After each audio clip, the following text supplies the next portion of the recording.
So what you'll do is you'll use a volleyball court or a basketball court in your gym. You could also use those pylons or cones to create your own racetrack. And we're essentially going to look at the outer part of that line, so that area on the outside of your court as your racetrack area. And you'll have students start off anywhere along that racetrack. You can have them line up or whatever. But the key is they're each going to have a hula hoop and they're going to hold it around them. And that hula hoop is their car. So it's kind of, they each have their own race car. And as a teacher, you'll stand in the middle and have a stash of hula hoops. And I'll tell you about what they're for in a sec. So the students will go around the racetrack trying not to crash into each other. So you'll on a signal, whatever, they'll start going. And if they bump into each other, so if they've invaded someone else's personal space, which they're not supposed to do, but it'll happen, then they'll have to take a pit stop in the middle, and you'll replace their hula hoop or their car. They get a new car, and then they simply go back on the track and continue on, and you can change it up however you wish. Some things you might want to try is, instead of just all students going at the same time, you could partner them up, so then they'll take turns every lap, or you can form a relay style with this. You can also have the green light, yellow light, and red light signal. So on green light they have to go fast, on yellow light they have to go slow, red light they all have to stop. You could also have it if they crash their car, they have to do jumping jacks before they get a new car, or push-ups or something like that. And you can also put some obstacles along the track if you have something that'll safely work. In Pacman, you're going to use the lines at the gym, and you're going to have the students start somewhere along those lines, and they have to stay on those lines. You're going to choose one person who's going to be the Pac-Man to start, and just like the familiar video game character, you can talk to students about that beforehand if you want. And the Pac-Man's going to go around the lines, waving his or her arms in front like a Pac-Man, like the mouth of the Pac-Man, trying to tag the other students. If that Pac-Man can go and tag somebody, then that person who's tagged will also become a Pac-Man. So they'll continue going along the lines in that fashion until everybody's tagged, and everyone becomes a Pac-Man.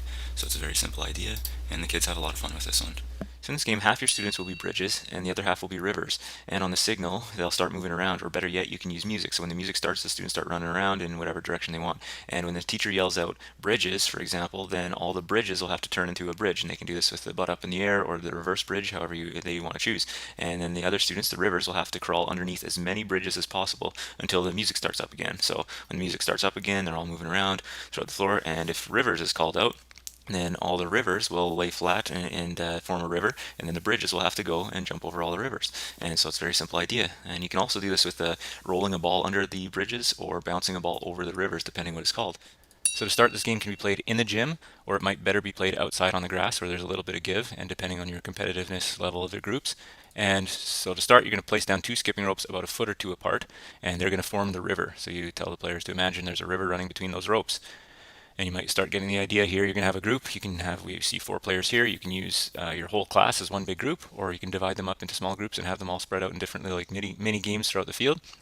And the idea is to keep jumping across the river in sort of like a long jump competition to see who can make it the longest and the furthest. So we'll see a quick example. The first player will take his turn or her turn, jump, and if they clear it, they get to go to the other side. Same if the second player has cleared it. Third player's turn is going to run and jump. If they land in the river, like that player did, then they're out. And they're wet. They land in the river, so they're out. And then they have to sit out until the game's over, which shouldn't take too long. And once they all made it back to that side, then simply you're going to increase the distance, maybe by half a foot, and then they're going to go back the other way, and so on and so forth, continues on and on until there's one last jumper who's made it. Now there are 5 different ways to play this game. The first and the classic way to play is with hands only, and this is the basic super fun game. You place a bunch of cones down and have a lot more cones than the players hopefully, and you're going to have one team who are going to be the Cleanies, and you're going to have another team who are going to be the Messies. And the simple rules are here. The Messies, they're going to go around, and their job is to tip over the cones. So they just go from cone to cone, tipping them over. And the Cleanies, they're going to go around and try and straighten them or fix the cones back upright. And that's essentially it. You can put a 2-minute timer on, or just whatever time. You can even put in points between rounds, see which group can get the most or whatever. So just a quick example, the Messies are going around, tipping over the cones, and the Cleanies are going to try and find the cones and tip them back up. The next way to play this is with feet only. And this one's great for the soccer players. So you're going to have the Messies are going around tipping them over. You have to tell them no kicking the cones or no booting the cones, obviously. So they just go around and tip them over with their foot, while the Cleanies are finding all the cones and that are down and trying to tip them back upright with their foot. And that's actually a really nice way to work on some balance skills or some footwork and so on. The third way to play is with a soccer ball. So you're going to have a majority of the players with a soccer ball, and those are the Messies. They're going to go around, and they're going to have just a couple Cleanies who don't have the ball, and the Messies are going to go around dribbling the ball into the cones to try and knock them over. Sometimes they'll have to make a little kick to hit the cone over, and so on, and the Cleanies go to pick up the cones, of course. And that's the third version. So the fourth one is kicking the soccer ball, and a little bit of a different formation here. So you have the cones in a line, and you have players partner up, or you make two different lines, and essentially they're just going to be kicking or passing the ball, and obviously choose a distance that's appropriate for your age, and they just kick it back and forth, meanwhile trying to knock over the cones. You can give them the time limit to see if they can get all the cones down, or you can just till they get them all down, or you can even have one player as the cleanie who goes around and just picks them up as they get knocked down. Totally up to you. And the last way to play is a dribbling line. And so you're going to have, instead of the cones all over, you make a dribbling line with one cone a little bit away. And your players will be lined up on the starting side. And as the teacher or the coach, you wait at the final cone. And yeah, they're going to practice dribbling the ball through the cones. Once they're halfway through, maybe send the next player, or however you want to organize that. When they get to the last cone, they're going to take a shot or a little kick at the target cone to see if they can knock it over. In this game, you're going to have your students lined up along one edge of the gym, and you're going to choose one person who's going to be the octopus. And the goal of the game is for the students to run across, make it to the other side safely without getting tagged by the octopus. If they get tagged, they're going to become one of the octopus. Well, they'll have to sit there, but I'll show you that in a sec. So the game starts with the students calling out a chant: Ollie, Ollie Octopus in the sea, Ollie, Ollie Octopus can't catch me, and then they book it down to the other side of the gym, trying not to get caught. If players get caught along the way, like I said, they'll be sitting down where they got tagged. So the two players in this round have been caught. They're sitting down. They're not completely out of the game. They can stay there sitting and wave their arms around because they've become octopus, and they can tag people as they run by. So a new round will start, and they'll head down towards the other end of the gym after they call out their little chant, and they'll try not to get tagged on the other way back. So the game goes on and on like that until everybody's tagged, and you start a new round. In line tag, you're going to use all the lines on the gym floor. You're going to have your players start on the lines spread out throughout the gym, and you're going to pick two people to be the taggers. So the red players there are the taggers, and you're going to pick two to be freers. So we have red taggers, green freers. When the game starts, if a tagger tags somebody, that person must sit down. They become a roadblock, and they have to stay sitting down until one of the freers comes around. So one of the green players here comes around and tags them, and that player is now back in the game and can go running around. And that's the basics of line tag. So for this game, you'll start with the students lined up along one side of the gym, opposite from the teacher who is on the other side of the gym. Okay, before the game starts, just remind the kids, especially if it's kindergarten or grade 1, that red means stop, green means go. They should know that.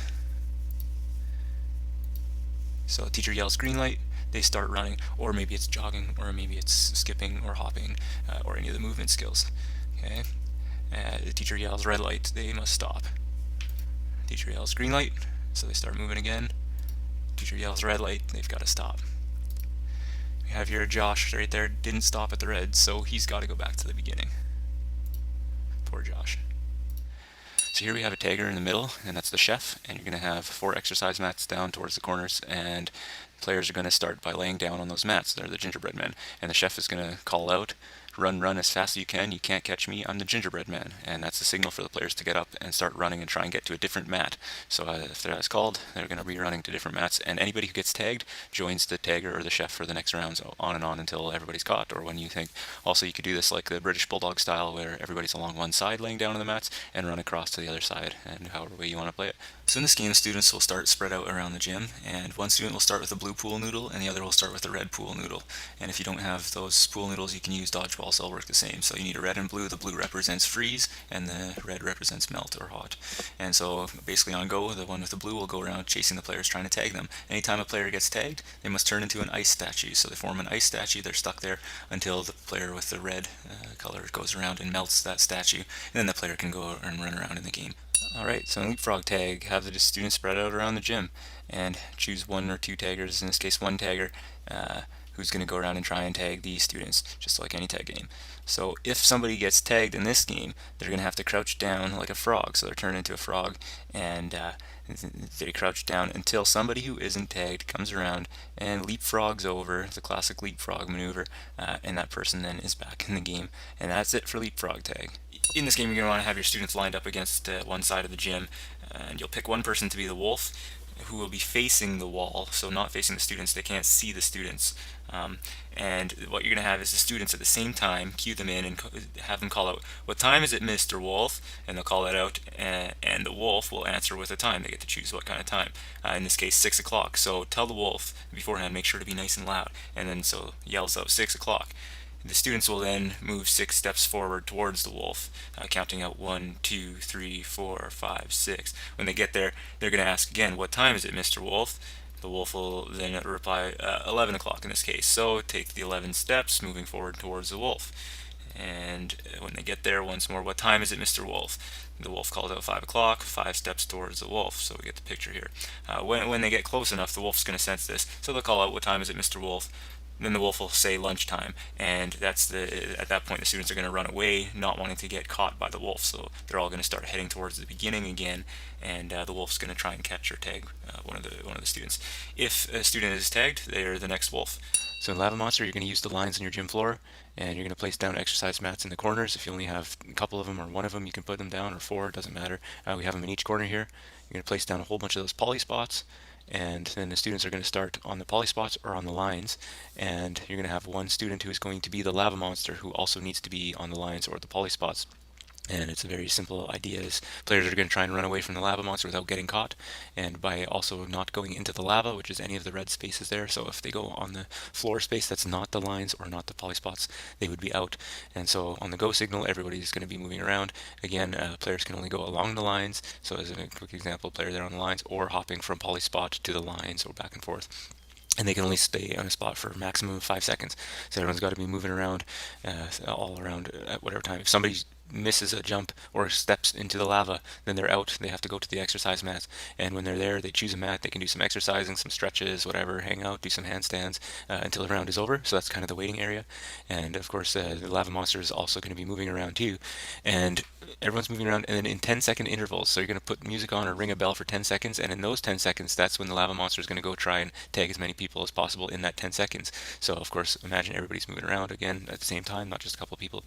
If anyone who gets caught has to go into the mats, they're out.